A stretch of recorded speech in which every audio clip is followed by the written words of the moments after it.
Você já imaginou um mundo em que a gente conseguisse acabar com o câncer com uma vacina? Então, gente, isso existe, é uma realidade. Fica ligado aqui que vocês vão ver como isso acontece.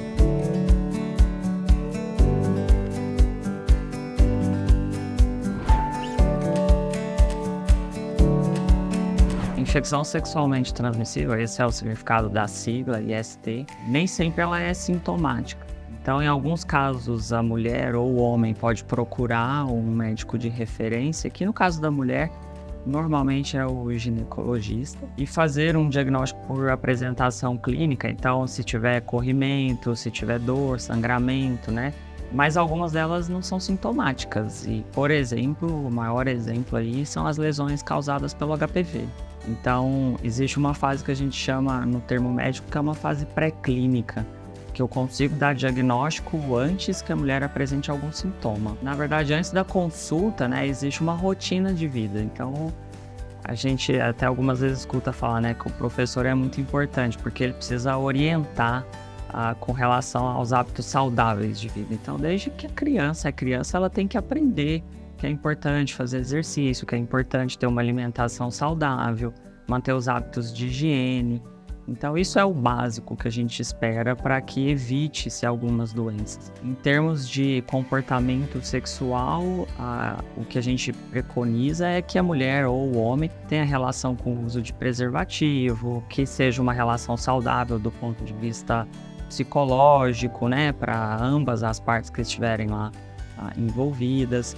Então, isso é o que a gente pede. E do ponto de vista médico, a periodicidade é variável, mas o que a gente sempre pede é que sempre que alguma coisa alterar, então aparecer um sintoma novo, uma dor que não existe, um sangramento fora do período menstrual, sangramentos pós-relação, então assim, qualquer coisa que motive um aparecimento de um sintoma que não existe, que isso gere uma consulta de avaliação pelo especialista.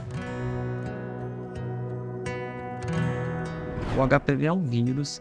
E para a gente ter uma ideia, assim, em torno de 80% da população mundial entra em contato com o vírus em algum momento da vida. A grande parte entra em contato na primeira relação sexual. Então, o HPV é um vírus que não é transmitido por sangue, ele é transmitido por contato e é um vírus que gosta de mucosas e pele. Então, é o lugar que ele costuma ficar.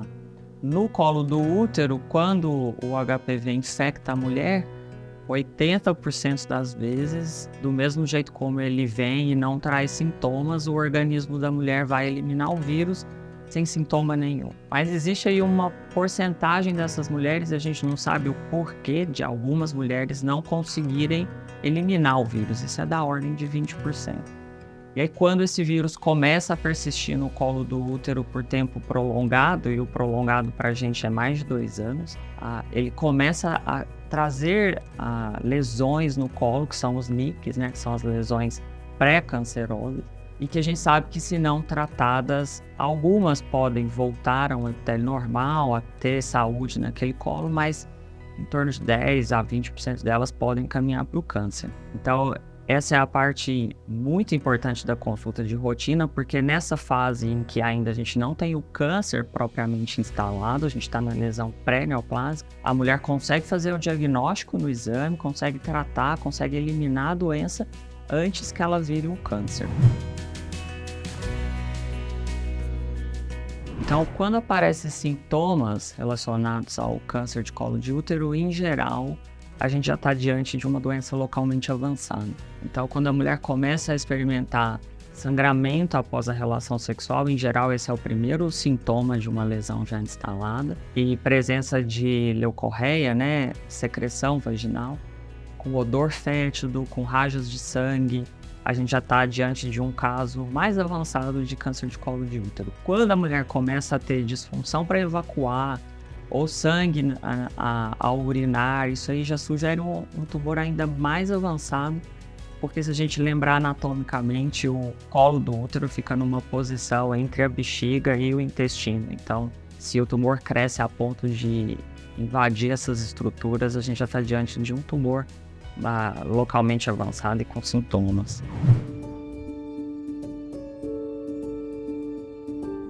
Hoje a gente já tem algumas vacinas, a que tem maior cobertura contra os tipos de HPV é a nonavalente, né?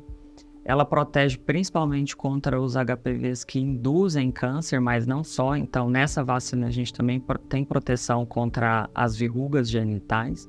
E essa vacina é dada idealmente antes de ter o início da vida sexual. Por isso que a gente pede para que essa vacinação ocorra entre os 9 e os 15 anos. Isso é o ideal tanto para meninos quanto para meninas. E a gente sabe que, gente, assim, são pouquíssimas as mulheres que têm contato com todos os tipos de HPV que existem na vacina. Isso é 0,4% das mulheres. Então, mesmo que uma mulher tenha tido a exposição a um HPV, a vacina protege contra outros tipos que causam câncer. Hoje, o que é coberto pelo Ministério da Saúde para os meninos e meninas é do 9 aos 15 anos, mas a gente sabe que a eficácia da vacina acontece mesmo acima dessa faixa etária, até os 49 anos. Há uma grande eficácia da vacina ainda, né? A eficácia ela é maior quando a criança, né, não foi exposta a nenhum dos vírus. Nesse momento, assim, a taxa de eficácia da vacina é da ordem de 98%. E isso a gente sabe que acontece quando a gente tem 2 doses da vacina. Eu diminuo a circulação do vírus quando eu aumento a cobertura vacinal. E quando a gente passa dos 15 anos, a gente continua ofertando para as mulheres, né, vacinação em 3 doses. Então, isso deve ser feito uma dose inicial, outra em 2 meses e outra em 6 meses. Mulheres que vivem, ou homens que vivem com HIV, precisam também tomar 3 doses para que a gente tenha uma eficácia mais garantida com a reexposição da vacina. Mas essa população-alvo, que é quem a gente realmente quer vacinar para acabar com o HPV, uma única dose aparentemente já é suficiente para que a gente tenha uma eficácia de 97%, 98%. Então, só para a gente lembrar, né, assim, a vacina do HPV não é o único vírus que é transmitido por via sexual. Então, só para a gente lembrar, a hepatite B também é um vírus transmitido por via sexual e a gente vacina o neném recém-nascido. Então, uma das formas que a gente tem de acabar com esse tabu é a informação. Para você ter uma ideia, foi feito um estudo que pegavam os pais que iam para a UBS, para a Unidade Básica de Saúde, e de cada 10 pais se ofertava a vacina do HPV para a criança, quando estava acompanhado dos filhos. E desses 10, só um pai ou uma mãe, um responsável que estivesse lá com a criança, aceitava vacinar contra o HPV. E aí a experiência foi simples, assim, eles deram uma orientação muito básica que foi: quando você ofertava a vacina e o responsável falava que não, eles explicavam o que era o HPV. Então, mas existe essa vacina que protege contra o câncer, você quer vacinar seu filho? Então, desse virava-se 4 crianças vacinadas.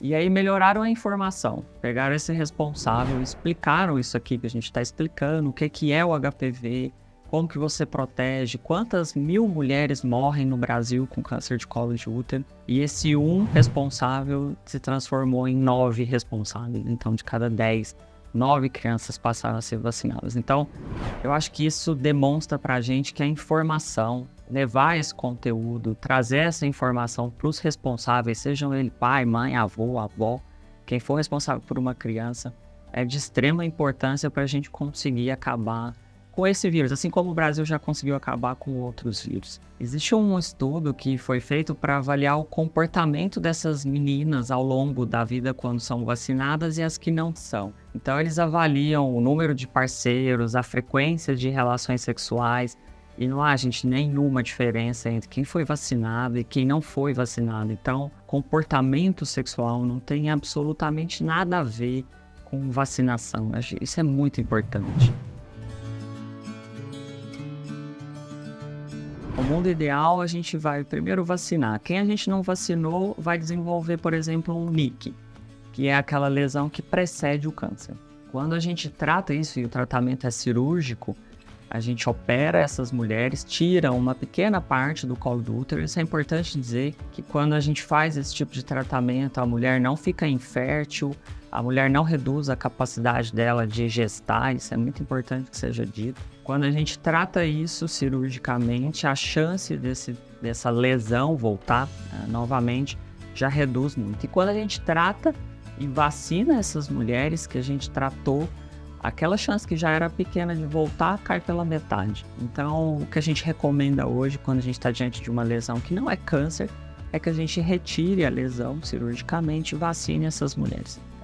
Qualquer faixa etária, idealmente abaixo dos 49 anos, onde a vacina tem uma eficácia maior. Quando a gente já tem o câncer instalado, então, aí o que a gente quer fazer é tentar curar essas mulheres. Ainda assim, o ideal é que a gente faça um diagnóstico antes que a mulher tenha sintomas. Normalmente, nesse momento, a gente vai avaliar a condição de ressecar essa lesão cirurgicamente. Quando a gente consegue fazer isso, o tratamento é cirúrgico. E quando a gente não consegue, a gente vai avaliar aquilo que substitui a cirurgia, que seria a radioterapia com ou sem quimioterapia. E nos casos mais avançados, a gente vai tratar essas pacientes com químio, em um ou outro momento a gente vai usar a rádio.